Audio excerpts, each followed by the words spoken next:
சரிங்க ஐயா. போன போயிட்டே இரு.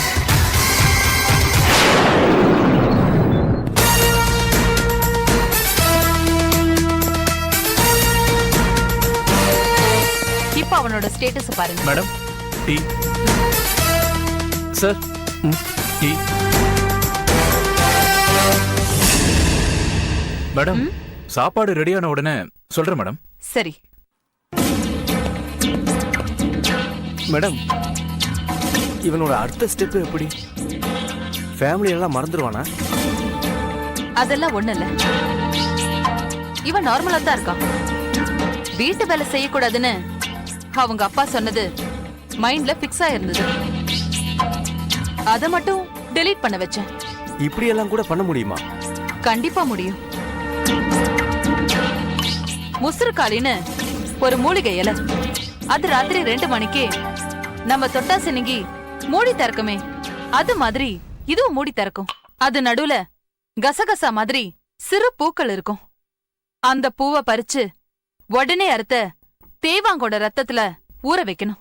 மறுநாள் சூரிய உதயத்தோட முதல் கிரகணத்துல ரத்தத்துல ஊற வச்ச அந்த பூக்களை உலர்த்தணும். சூரியனோட கதிர்கள் வலுவாக வலுவாக அந்த பூக்கள் உலர்ந்து உடைஞ்சு பொடி ஆயிடும். அந்த பொடிக்கு மூளைக்கு செய்திகளை கொண்டு போற நரம்ப கண்ட்ரோல் பண்ற பவர் இருக்கு. அது கூட சில மூலிகைகளை கலந்தா நாம கொடுக்கிற தகவல்களை மட்டும்தான் மூளைக்கு கொண்டு போகும். அப்படி ஒரு பவர் அந்த பொடிக்கு உண்டு. இந்த பிரவுன் சுகர் உள்ள போய் வேலை செய்யுது இல்லையா, அது மாதிரி இதுவும் வேலை செய்யும். இந்த பொடிய இவனுக்கு இப்போ கொடுத்துட்டீங்க, மறுபடியும் ரிலீஃப் எப்படி? அதுக்கு இங்கிலீஷ் மெடிசன்ல ரிசர்ச் பண்ணி ஒரு காம்பினேஷன் கண்டுபிடிச்சு வச்சிருக்கேன். போகும்போது பொடியில அத போற்ற வேண்டியதா. இவன் இந்த கண்டிஷன்ல இருக்கும்போது வீட்டுல வைஃப் குழந்தைங்களை எல்லாம் எப்படி கண்டுபிடிப்பான்? கண்டிப்பா கண்டுபிடிப்பான். நீங்க டென்ஷன் ஆக வேண்டாம். அவனுக்கு மருந்து கொடுத்த எனக்கு ரீமெடி தெரியாதா? Sorry madam. இப்போ இதே நம்ம ஊர் ஃபார்முலாவுல ஒரு மெடிசின் வெளிநாட்டுல கண்டுபிடிச்சிருக்காங்க. அதுக்கு பேரு எவாபரேஷன் கன்டென்ஷன் பிரின்சிபல். அத நம்ம தமிழ் முறைப்படி சொல்லணும்னா சாகா வரம் தரும் அமிர்தம்னு சொல்லலாம். அதாவது ஒரு ஆளை துப்பாக்கியால சுட்டா கூட குண்டு உள்ள போகாது,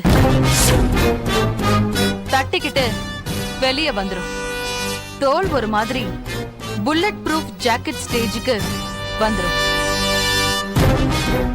இந்த மெடிசனை வச்சு நான் ரிசர்ச் பண்ணதுல அதே தோல் ஒரு சீரத்தோட பவரை அடக்கி கண்ணுக்கு தெரியாம காணாம போறதுக்கும் சான்ஸ் இருக்குன்னு கண்டுபிடிச்சிருக்கேன். அத போட்டா போதும், மனுஷன் 5 மணி நேரத்துக்கு உருவமே இல்லாம புலாவ முடியும். பிரமாதம் மேடம். இந்த மாதிரி விஷயத்துல எவ்வளவு பொறுமையும் திறமையும் இருக்கோ அவ்வளவு ரிஸ்கும் இருக்கு. ரிஸ்க் இல்லாத வாழ்க்கை எங்க இருக்கு சொல்லுங்க? ஒரே பிரச்சனை என்னன்னா, இன்னும் இந்த மெடிசல் சீரத்தை அனிமல்ஸு கூட இன்ஜெக்ட் பண்ணி பரிசோதனை பண்ணல. ஏன் மேடம்? அப்போ எக்ஸ்பெரிமெண்ட்டே இன்னும் பண்ணலையா? இன்னும் இல்ல. ஏன்? இங்கிலீஷ் முறைப்படியும் சரி, நாட்டு மருந்து முறைப்படியும் சரி, சொல்ற விஷயத்த பக்காவா தான் சொல்லுவாங்க. அதாவது இந்த சீரத்தோட வீரியத்தை அனிமல்ஸ் தாங்காது, ஹியூமன் பீயிங்க்கு மட்டும்தான் அப்ளை பண்ணி டெஸ்ட் பண்ண முடியும். அப்போ எடுத்த எடுப்புல ஒரு மனுஷன் மேல பிரயத்தனம் பண்ண போறீங்களா? எஸ். இப்பதான் புரியுது நீங்க ஏன் ஹரிஷுக்கு இந்த மெடிசனை கொடுத்து ட்ரை பண்ணீங்கன்னு. சாரி, ஹரி மேல எனக்கு வந்த ஒரு சின்ன கோபத்தினால அவனுக்கு நான் ஒரு சின்ன தண்டனை கொடுத்திருக்கேன். இந்த டெஸ்டுக்கு அவன் தேவையில்லை. அவன் தேவையில்லைன்னா புரியல. யார் மேல வேணும்னாலும் டெஸ்ட் பண்ண முடிஞ்ச சீரம் இல்ல அது. பின்ன ஏபி நெகட்டிவ் பிளட் குரூப் உள்ள ஒரு பிரஸ் யூரிட் யங் பாடி தான் இதுக்கு வேணும். அதாவது அவனோட இதயம் வேகமா அடிச்சுக்கும். அப்படி ஒருத்தனை எங்க போய் தேடுறது? அதுக்குதான் உங்களை கூப்பிட்டேன். எனக்கு இந்த பக்கம் இங்கிலீஷ் மெடிசனும் தெரியும், அந்த பக்கம் நாட்டு மருந்த பத்தியும் தெரிஞ்ச மாதிரி இன்னொரு ஆப்ஷன் கொடுக்கட்டுமா? சொல்லுங்க மேடம். ஜென்ம லக்னத்துல செவ்வாய் ராகு ரெண்டு பேரும் 3ஆம் வீட்ல சனி உட்கார்ந்திருந்தா அந்த ஜாதகத்துக்காரன் இந்த சீரத்தை தாங்கக்கூடிய தன்மை வச்சிருப்பான். இந்த ரூட் எதுவோ ஈஸி மாதிரி தான் தெரியுது. 20 வருஷத்துக்கு முன்னாடி பிறந்தவனா இருக்கணும். புரியுது மேடம். எனக்கு தெரிஞ்ச ஒரு ஜோசியர் இருக்காரு, அவரை கேட்டா இதுக்கு பதில் கிடைக்கலாம். உங்களுக்கும் ஒரு நல்ல ஷேர் தரேன், ட்ரை பண்ணுங்க.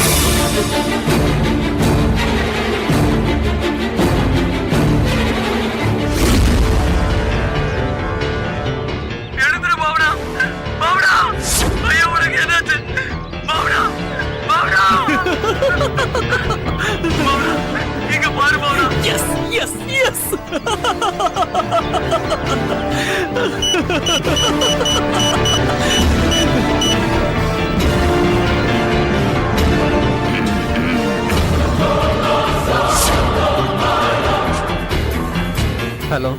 என்ன மிஸ்டர் கார்த்திக், எப்படி இருந்துச்சு என்னோட ட்ரீட்மெண்ட்? புரியல.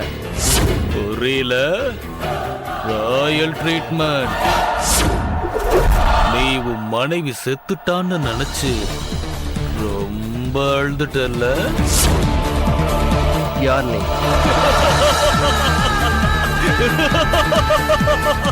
கண்ணா, நான் யாருங்கிறத விசாரிக்கிறத விட நான் கொடுத்த ட்ரீட்மெண்ட்ல ஒரு கிக் இருந்ததே, அத ஃபீல் பண்ணியா?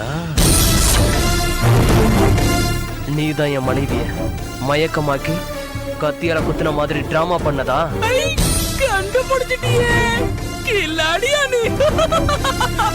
டேய், நீ ஆம்பளையா இருந்தா என் முன்னாடி வாடா. டேய், உன்னால என் மனசு ஒரு தடவை காயப்பட்டதுனாலதான் உனக்கு இந்த மாதிரி ஒரு தண்டனை கிடைச்சிருக்கு. இன்னொரு வாட்டி என்ன கிளப்புன ஒரிஜினலாவே பொண்டாட்டிய நான் போட்டு தள்ளிடுவேன். எதுக்காக நீ இப்படி எல்லாம் பண்ற? சும்மா ஹாபி. என்ன ஹாபியா? ஆமாண்டா. டேய், கிட்ட ஒரு கிட்ட பழக்கம் என்ன தெரியுமாடா? என்ன கேவலப்படுத்தினா இல்ல கேவலப்படுத்துற மாதிரி பேசினாலும் சரி, அவங்க மனசு கஷ்டப்பட்டு ஓன்னு அழணும். அதுக்காக நான் எவ்வளவு பெரிய டிராமாவுக்கும் தயாராயிடுறேன். என்ன, நான் உன்னை கேவலமா பேசணும்னா? ஆமா.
Yeah, we don't want to do anything to scare your children. That's the last thing we want to do.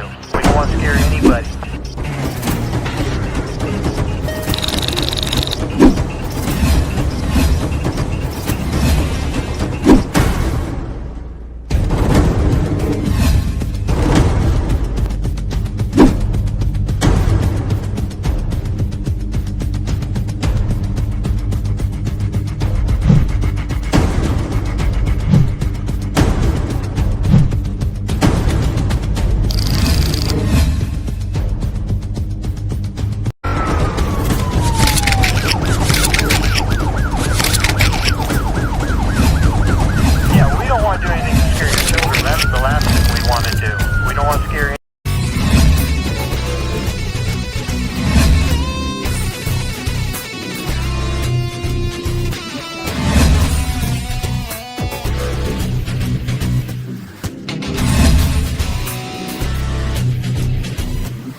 you enjoyed this video, kindly like, share, comment, and for further our interesting videos, subscribe our channel below.